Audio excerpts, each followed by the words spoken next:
everything literally exploded in 2021 when there was the largest algae bloom in Turkish history.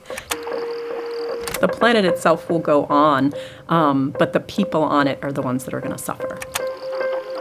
The reactions of that communities when the water came in their pipes, that was a game changer for us.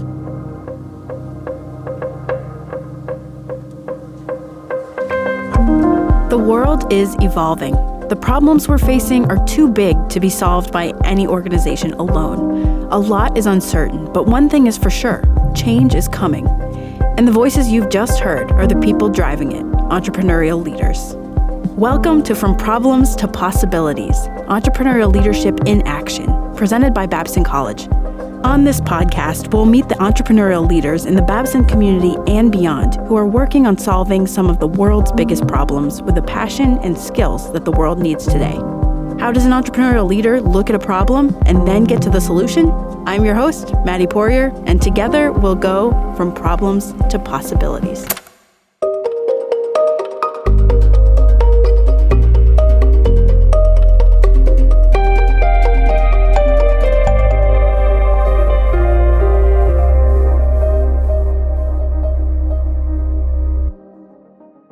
The way leaders are problem-solving in the world we live in today is changing.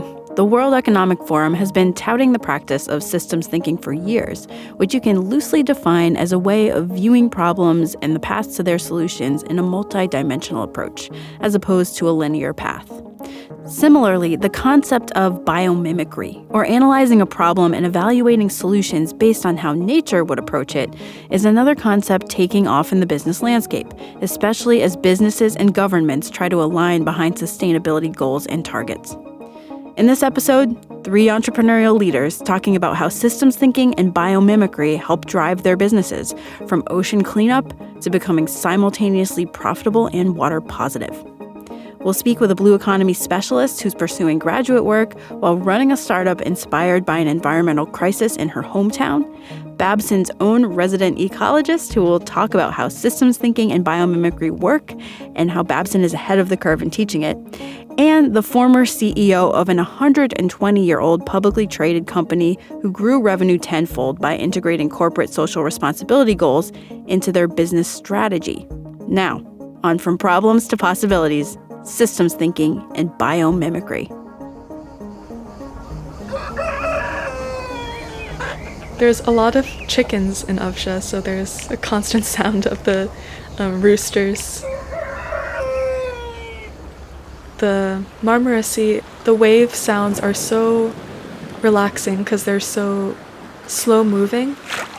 You could hear little fish jumping out of the still water, kind of swimming along. There are a lot of mourning doves as well that are constantly making their little cooing noise. And you also hear the gentle breeze with the pine trees and the fig trees. The Turkish Isle of Avşa has all the trappings of an idyllic beach escape. Buzzy restaurants and cocktail bars, sandy stretches, vineyards, and even ruins. But like so many islands, climate change is wreaking havoc on its environment and economy. The future it faces is uncertain. Ella Gokcigdem, a Babson alum who graduated in 2024, has been living in this reality her entire life as she and her family split their time between their 2 homes, Washington, D.C. and Avşa in the Sea of Marmara. She has now focused her entire career on becoming a blue economy specialist and ocean advocate. She serves as a representative for Turkey on the Sustainable Ocean Alliance's Youth Policy Advisory Council. She's been a delegate to the UN Ocean Conference, and her startup Bloom, which is focused on developing small-scale algae conversion technology, was selected for the UN COP28 Clean Tech Accelerator Program. All of this is in addition to her graduate studies at the Geneva Graduate Institute and her research on maritime decarbonization. But for a moment, let's go back to when Ella realized that something was wrong as just a child. The moment I realized that climate change was truly impacting the Avşa Island was when I found a Dole apple in the supermarket of her island. It was the same kind she had seen in her school cafeteria back in D.C. She was confused by this because, well, according to her, the apples grown on the island were better. So why import these ones? Progressively, I started to notice the farms shutting down and the farmers selling their plots of land towards the tourism industry to build hotels. And that slowly led to the cultural decline of farming on my island, and it led to the dependence of my island on tourism, which was very unsustainable. I spent the majority of my time on the island underwater, exploring the nearby marine ecosystem. It used to have the clearest water, but the more I grew up, I realized the murkiness of the water increasing and the decrease in fish. Everything literally exploded in 2021 when there was the largest algae bloom in Turkish history in the Marmara Sea that completely encapsulated my island. This catastrophic algae bloom of 2021 was what crystallized the problem that her startup, Bloom, would try to solve. But it was the concept of biomimicry that would take Ella there. It's called mucilage or sea mucilage, and if you've ever had chia pudding or seen a snail crawling along, it's basically the substance that is excreted by natural organisms to protect itself from their outside environment.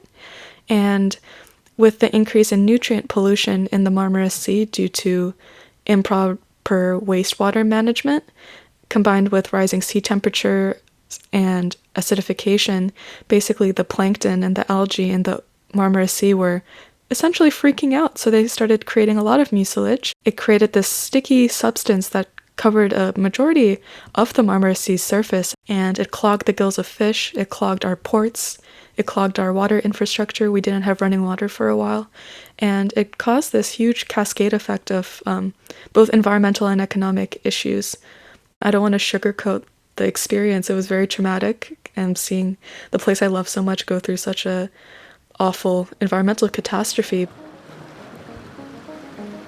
I was sitting on the beach and I was looking at the mucilage, just trying to get myself together, and I saw this bug hopping along, and I saw that it was eating the mucilage. And what I always like to say is, to us, to humans, the mucilage was this huge catastrophe, but to the bug, it was a big Thanksgiving feast of free food. And it really made me think about how nature views issues like this.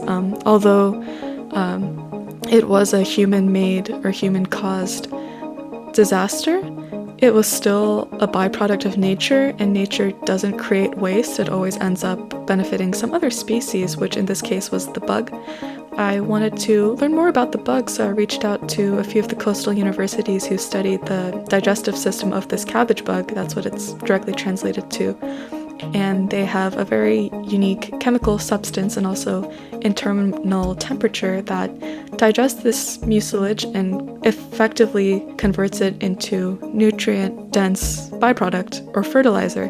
So working with the universities, I wanted to see if I could find a way to create a system that mimics the digestive tract of this bug and create a larger scale system that would basically empower the community to clean up their own shores and eventually turn it into economic benefit by selling the fertilizer within their local communities, potentially bringing back the farm culture of my island and incentivizing more food production or gardening as well. So that was the root story that led me to developing Bloom.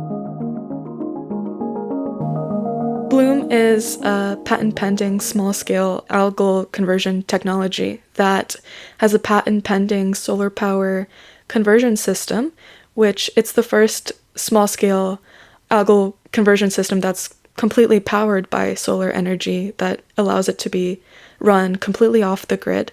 And it's about the size of a toaster oven, and it's designed for coastal communities to be empowered to clean up their coastlines in the face of these mucilage blooms, which are spreading down the coast of the Aegean Sea in Turkey. It is observed in various other communities in the Mediterranean Sea. And with the increase of climate change, it unfortunately will be more common in other coastal communities as well. So Bloom is essentially the first small-scale solution that gives the power of the algae conversion to the communities rather than waiting for government intervention to clean up the mucilage. It's currently in prototype stage right now. We're doing data collection with various universities in Turkey. We have 3 functional prototypes, and hopefully when the pilot stage is finished, we would be able to do an effective government licensing system to other communities in Turkey as of right now who are impacted by sea mucilage. Although Ella was already utilizing systems thinking and biomimicry in her entrepreneurial endeavors, she was able to name, develop, and hone these skills when she came to Babson. In the summer of 2019, I was going into my senior year of high school, and I had just gotten into the Babson summer study that at the time it was under the Institute of Social Innovation. It was probably the best decision I've ever made because the second I stepped foot on Babson's campus, I was surrounded by so many like-minded students, but not only that, the Institute of Social Innovation, it really just gave us such individualized attention and so much respect that it gave me so much confidence to pursue the work I'm doing today. It's the reason I attended Babson as an undergraduate student.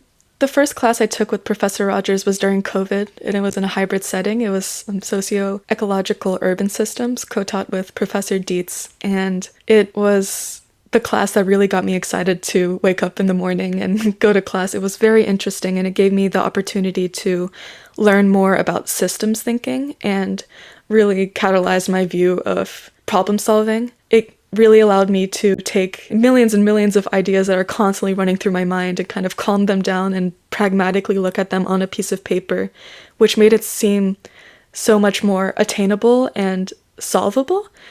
And that was a skill that allowed me to, again, pursue the work I'm doing today. Ella then took biomimicry her senior year with Professor Vicki Rogers, who we'll hear from later. She had already launched Bloom, but she was able to further develop the skill set she would need to run it. The class really allowed me to think more about the entire economic system rather than just my business. At the United Nations Climate Conference in Dubai, I was on various panels where I mentioned my learnings from that class and really wanted to showcase the importance of nature-based solutions. It's a very, very big and new topic that I believe a lot of business schools aren't integrating as much as they should, and I'm so glad that it's being offered at Babson because it is such a crucial way of thinking for future business leaders to have this understanding of how nature is slowly being integrated into costs. Business leaders will have to, and they'll have no other choice to learn about natural systems and how carbon pricing impacts their business. Just being equipped with that foundational skill of analyzing that system of biomimicry really helped me today.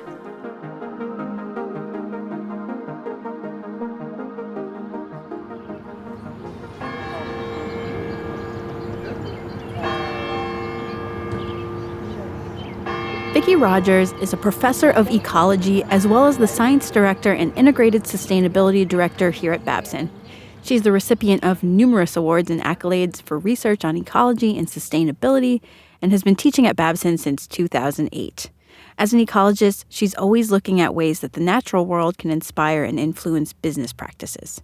I spoke with her here on Babson's campus about how she teaches biomimicry and systems thinking and why these skills are so critical for the next generation of entrepreneurial leaders. So I teach a number of our systems courses here. We have socio-ecological systems courses that we help to develop and have been teaching for the past 4 to 5 years, which I think is a really exciting move for Babson, especially because we've sort of gotten ahead of some of the calls now that are coming out for this type of thinking. So I think that's really, really exciting for Babson to be sort of ahead of the curve with that. And I think what we teach our students is to really see problems systematically rather than linearly. I think as humans really want to think step by step to solution and think of things as being relatively simple when they're definitely not, right? Especially some of these issues around sustainability. So let's pivot a little bit and talk about your biomimicry class. What's the basic concept of biomimicry and why is it essential that business leaders understand it? Yeah, so I love my biomimicry class. It's what I see as the perfect connection for an ecologist at a business school because it's sort of applying ecological concepts to business, which is exactly what I want to be doing.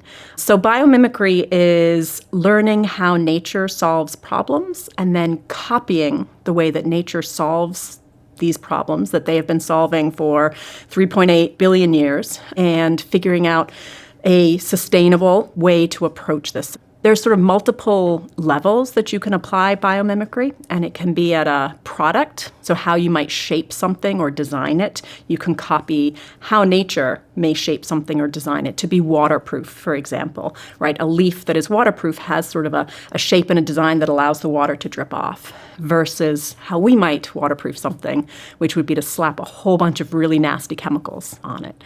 So thinking and looking to nature for those kind of solutions, but we can also look at it for connecting businesses together to kind of function at an ecosystem level. And that's the part, as an ecologist, I'm really, really excited about, seeing how we can make sure that we have no waste, right? In nature, there is not waste.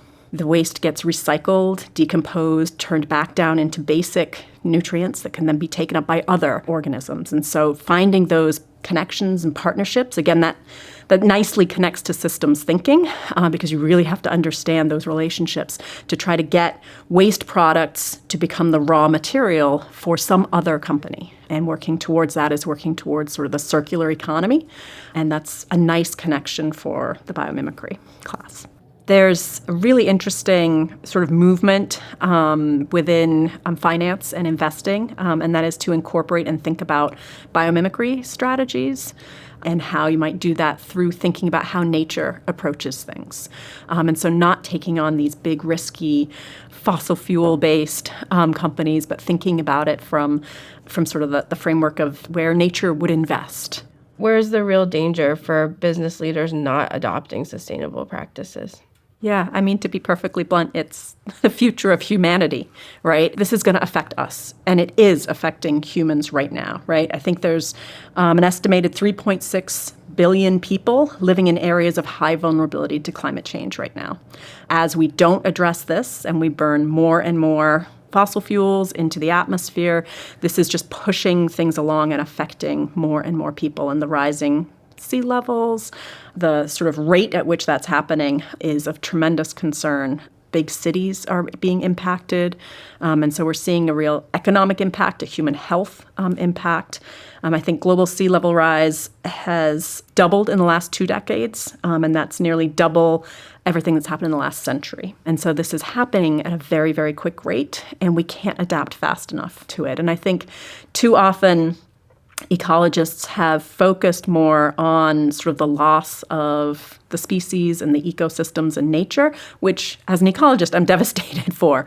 But really it is a human problem. And I think we need to start facing it like that and thinking about it as a human problem. This is affecting real humans currently in really, really drastic ways. So this is not a problem necessarily for the planet, right? The planet itself will go on, but the people on it are the ones that are going to suffer. And I think we need to think about that carefully as we make decisions. As business leaders and as just people. Right? Yes, exactly. Consumers. Yeah. Yes, because we have a lot of power and choice as consumers, too, to think about how we want to address this. I mean, I've been here at Babson for 18 years. The desire for and knowledge already that our students have of these issues is grown and grown and grown, which is exciting to see. And so students are asking for more courses, more advanced courses. And we've made these socio-ecological systems courses because they can address this specific need. We teach a number of different really important skills that they walk away with that they can use beyond just in their sustainability framing.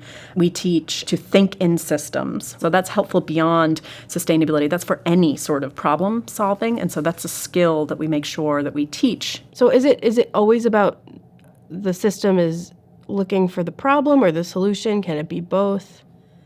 It can be both. Once they've got these concept maps and these sort of understanding of what the system is, they can start to really find what's causing what, right? And so that gets to, we teach about feedback loops. And so they need to understand the indirect connections and the feedback loops that can both reinforce or balance the system. And so those become really important levers to pull on too.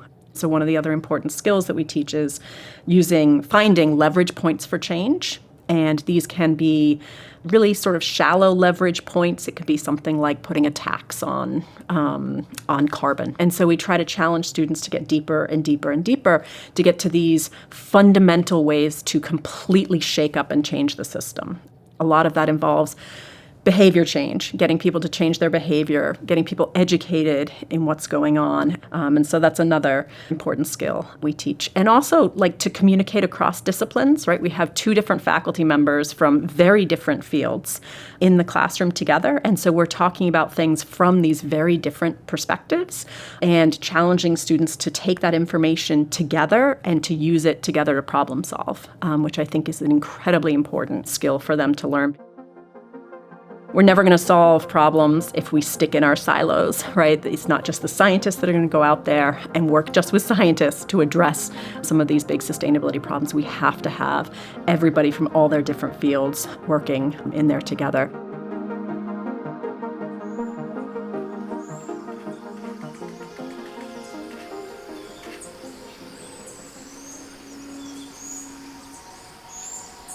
I happen to live in the high mountains in Costa Rica, and for me that place is magic because I can wake up very early. Normally, like still 5:30 in the morning. I would go and listen to the birds. We have a river nearby.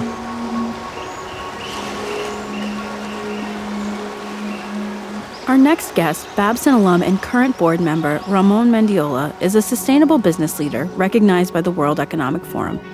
He's the former CEO of the Florida Ice and Farm Company, aka FIFCO, a publicly traded company in Costa Rica that has been around for 120 years.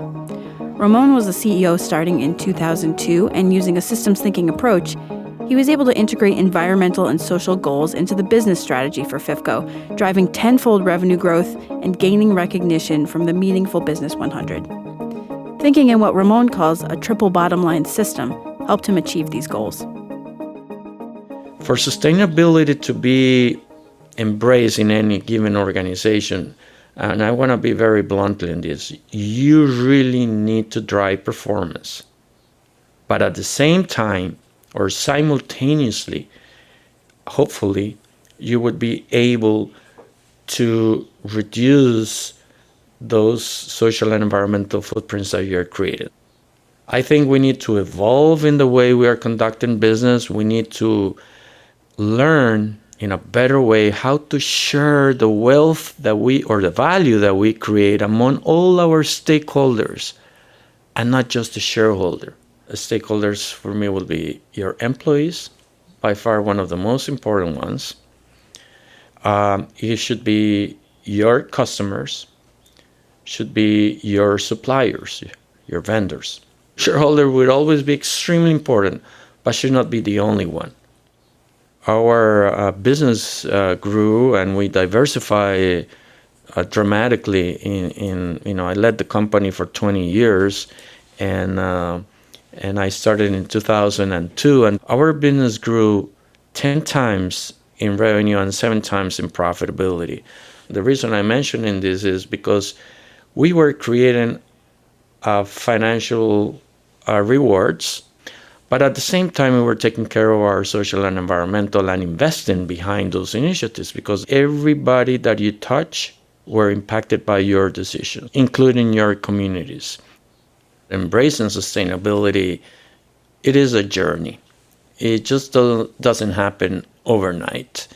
And at least that was our experience at FIFCO. This company has been for over 120 years of existence. When we decided to make a very, very important decision, and that was to merge our business strategy with our corporate social responsibility strategy, thus becoming a company that is oriented with the triple bottom line philosophy, which means that with the same rigorosity that we will take care of our financial performance, we will do exactly the same thing with our social and environmental dimensions. We all create social and environmental footprints by doing business. I think the important element here is to recognize those footprints and do something about it. Hopefully minimize them, or even better, to eradicate those social and environmental footprints. For us, it was very important to have a systematic dialogue with all our stakeholders every year and ask them, what do you expect from us as a responsible company? What are the things that we're doing great? What are the things that needs to be improved upon?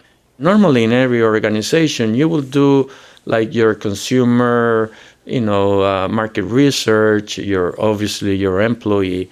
But the interesting thing was that we took this approach of a stakeholder mapping, and we asked all our stakeholders those key questions.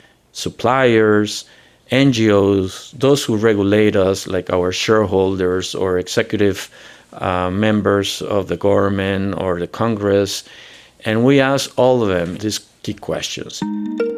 These groups came back to FIFCO with 4 main themes: overconsumption of alcohol, water usage, pollution from single-use plastic, and the environmental impact of energy use. The first thing FIFCO moved on was the alcohol issue, which was the most pressing. After partnering with an NGO to address this and adjusting goals to reflect more measured growth in the category, Ramon turned to the environment. Back in 2008, we decided to become a zero solid waste company by 2011, a water neutral company by 2012, and a carbon neutral company by 2017. And the reason we put those years, it was related to what was most important to our society that we really addressed. When we decided to become a water neutral company, many companies, they are always working in reducing their footprint. How many hectoliters they use per hectoliter produced, right? But we did not stop at reducing at 50. We said we want to be neutral. So in order for us to be neutral, so we partner with the best NGOs who have the best practices, and we can compensate that water that we were using by building aqueducts for communities that did not have access to potable water, for instance. Or we can also protect the rainforest. That is absolutely another way that you can do that. And when we were building the aqueducts, and that was one of our first programs, you really want to address your footprints, and you have no idea the impact when, even my employees start seeing the reactions of that communities when the water came in their pipes. I mean, that was a game changer for us, and we saw how by doing these programs, we were able to impact our communities. As we were accumulating hours and impact we started with 25,000 hours, but once I reached that, I said I want to double the number of hours and impact, of course. But I couldn't double in that same proportion and years the same number of employees. But we came up with a very interesting idea that we incorporated all our stakeholders to do voluntary time off with us. So for instance, we connected with our shareholders, so they came along with our employees to do voluntary time off.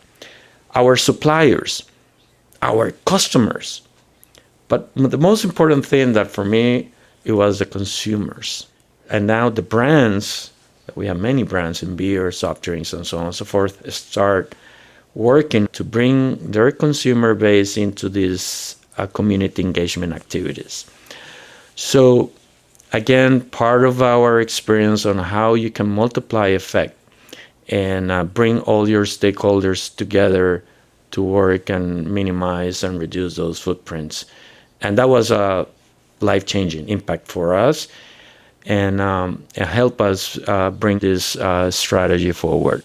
Ramon stresses that meeting these environmental goals was the right thing to do, but that alone doesn't always convince a board of directors that they're worth doing, especially when you're having a down quarter.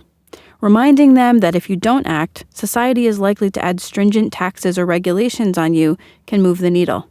But to really successfully implement change, you need to tie your system of ESG goals to everyone's compensation. Addressing your social and environmental footprints, it is the right thing to do. You have to start by that conviction.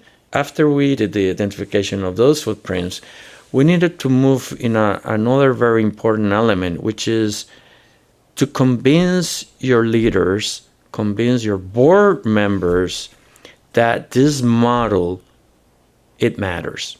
If you are able to convince your management and you are able to convince your board of directors, very important, that this business philosophy is worthwhile giving it a try.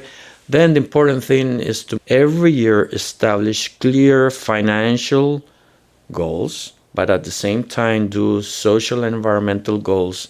Align the compensation of your executives and leaders on the 3 dimensions. So they will be taking care of the financial performance, moving also or advancing the agenda on reducing those social and environmental footprints. So your leaders and executives will need to think in the 3 dimensions simultaneously. And that is a game changer. Otherwise, is, as I would say, is always good intentions and nothing happens. That's why in 2011, the World Economic Forum chose FIFCO as one of the top sustainability champions in the world, because the one thing they recognized was the change in our compensation. I think the beauty of that is the social and environmental footprints all can be measured.